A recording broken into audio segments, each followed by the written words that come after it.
Hey guys, welcome back to another video. So इस video में आपको मैं बताऊंगा 5 मिस्टेक्स के बारे में जो मैंने की थी एज अ बिगिनियर। मैंने अपने स्टार्टिंग के काफ़ी साल काइंड ऑफ वेस्ट किए थे बिकॉज मुझे कोई कुछ बताने वाला नहीं था। इंटरनेट में ज़्यादा यूज़ नहीं करता था, सो कोई नॉलेज नहीं थी कैसे ट्रेनिंग करनी है, कैसे न्यूट्रिशन लेनी है। तो इसके कारण मैंने काफ़ी अपना टाइम वेस्ट किया। सो अगर आप एक बिगिनियर हो तो इस वीडियो को पूरा देखिएगा ताकि आप ये मिस्टेक्स ना करो एंड ताकि आप फास्टर प्रोग्रेस कर सको। सो पहली मिस्टेक जो मैंने की वो ये थी कि मैंने इंटेंशनली वेट गेन करने की कोशिश नहीं की। मुझे पता ही नहीं था कि इंटेंशनली वेट गेन करना चाहिए एंड अगर मुझे पता भी होता तो मुझे ये नहीं पता था कि वो कैसे करना है। एंड मैं बहुत प्राउडली लोगों को कहता होता था कि यार मेरा तो ना वेट नहीं इंक्रीज़ मैं होने देता, मेरा वेट 60 kg का 60 kg रह रहा है, जो कि एक बहुत बड़ी गलती थी। एंड वो मुझे ये बता रहा था कि मैं जो अपना टाइम जिम में स्पेंड कर रहा हूँ वो मैं वेस्ट कर रहा हूँ बिकॉज मैं मसल नहीं गेन कर रहा हूँ। सो आपको ये मिस्टेक नहीं करनी है। अगर आप बिगिनियर हो एंड आप मसल गेन की कोशिश कर रहे हो, आपको वेट गेन करने की कोशिश करनी है। आप around 0.5% of your body weight का वेट गेन करने की कोशिश कीजिए हर वीक। सो अगर आपका बॉडी वेट 60 kg है, आप अराउंड 300 ग्राम हर वीक वेट गेन करने का कोशिश कीजिए। उसके लिए आपको अराउंड 300 कैलोरीज अपनी मेंटेनेंस से ज़्यादा खानी पड़ेंगी। सो आपको वेट गेन करने की कोशिश करनी है बिकॉज फिर ही आप ऑप्टिमली मसल्स को बिल्ड कर सकोगे। अब बात करते हैं सेकंड मिस्टेक के बारे में। सेकंड मिस्टेक जो मैंने की वो ये थी कि मैंने अपने आप को प्रॉपर प्रोटीन नहीं लिया। नाउ मुझे नहीं पता था कि हमें अपनी बॉडी को प्रोटीन देना चाहिए। मुझे तो ये भी नहीं पता था कि प्रोटीन की नाम की चीज़ कोई होती है पहले कुछ सालों के लिए। सो मैं कैसे अपने आप को प्रॉपर प्रोटीन प्रोवाइड कर सकता था, बट ये मेरी एक मिस्टेक थी। मैं पहले क्या करता था कि जिम लगाने के बाद एक केला दूध में डाल लिया, वो पी लिया, दैट्स इट।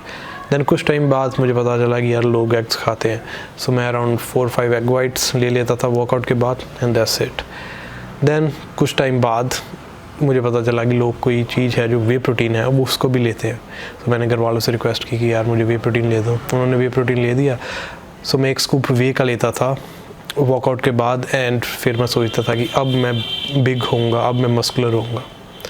बट हालांकि जो एक स्कूप वे का बेटर था then not taking any protein in your diet, but वो ऑप्टिमल बिल्कुल भी नहीं था। आपको अपने आप को proper amount of protein provide करना है अगर आप proper amount of muscle build करना चाहते हैं। एंड वो प्रॉपर अमाउंट होगी around 2.6 gram per kg of your lean body mass. मैं एक और वीडियो डिस्क्रिप्शन में लिंक कर दूंगा, उसमें मैंने बताया हुआ है कि आपको अपने लिए अपना प्रोटीन का टारगेट कैसे सेट करना है। थोड़ी बहुत कैलकुलेशन है, उसको कर लीजिएगा एंड जितना प्रोटीन का टारगेट निकलेगा उतना प्रोटीन डेली हिट करने की कोशिश किया कीजिए अगर आप बिगिनर हो। So don't make this mistake. आपको अपने आप को प्रॉपर प्रोटीन देना है बिकॉज प्रोटीन रॉ मटेरियल है मसल्स को बिल्ड करने के लिए एंड हमें वो रॉ मटेरियल अपनी बॉडी को प्रोवाइड करना है ताकि वो प्रॉपरली मसल्स को बिल्ड कर सके। थर्ड मिस्टेक जो मैं करता था वो ये थी कि मैं कंसिस्टेंट नहीं था।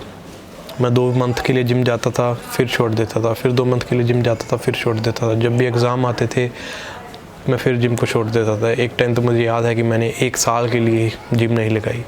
अगर आप ऐसे करोगे तो आपके रिज़ल्ट्स अच्छे नहीं होंगे।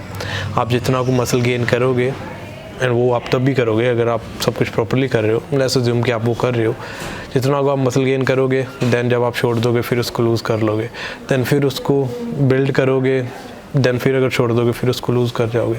सो आप सेम ही लगते रहोगे। आपको ऐसे नहीं करना, आपको कंसिस्टेंट रहना है। आपको अपनी तरफ से 200% ट्राई करना है कि आप कंसिस्टेंटली ट्रेनिंग करते रहो, कंसिस्टेंटली अपनी डाइट को लेते रहो एंड अनलेस और कि आपके पास ऑप्शन ही नहीं है जिम को छोड़े बगैर, आपको जिम नहीं स्किप करना। सो ये बहुत इंपॉर्टेंट चीज़ है बिकॉज चाहे आप सब कुछ सही कर रहे हो बट अगर आप उसको कंसिस्टेंटली नहीं कर रहे हो तो आप अच्छे रिजल्ट्स नहीं देखोगे। जो बिगनियर वाला पीरियड होता है वो बहुत अच्छा पीरियड होता है मसल गेन के लिए। आप काफ़ी मसल बिल्ड कर सकते हो।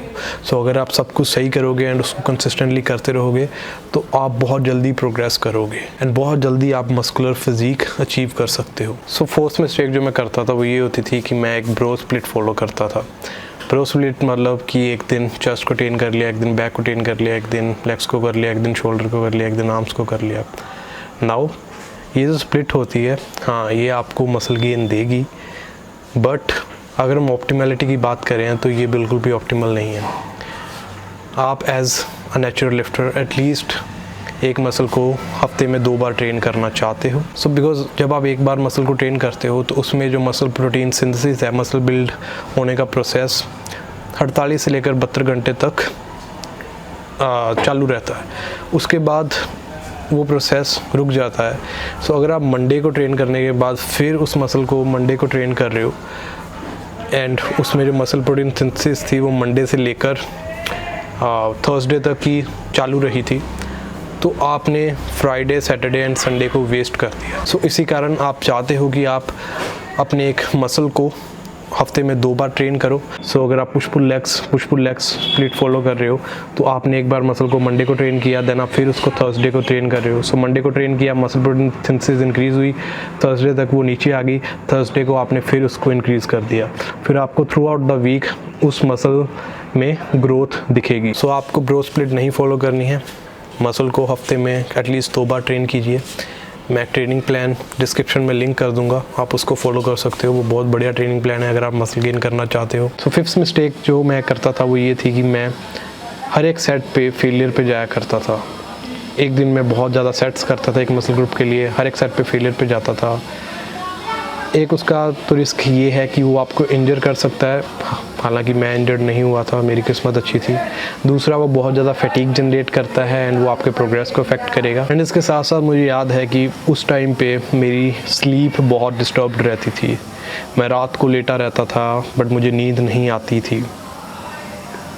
मुझे प्यार नहीं हुआ था, बट उसका कारण अब मैं जब पीछे देखता हूँ मुझे लगता है कि जो मैं ट्रेनिंग करता था जिम में वो था, बिकॉज़ मैं बहुत हार्ड ट्रेनिंग करता था। जब मेरे लेग्स डे होते थे ना तो काफ़ी टाइम मैंने वॉमिट किया हुआ है, मैं इतनी हार्ड ट्रेनिंग करता था, हर सेट पे फेलियर पे जाता था, बियॉन्ड फेलियर जाता था।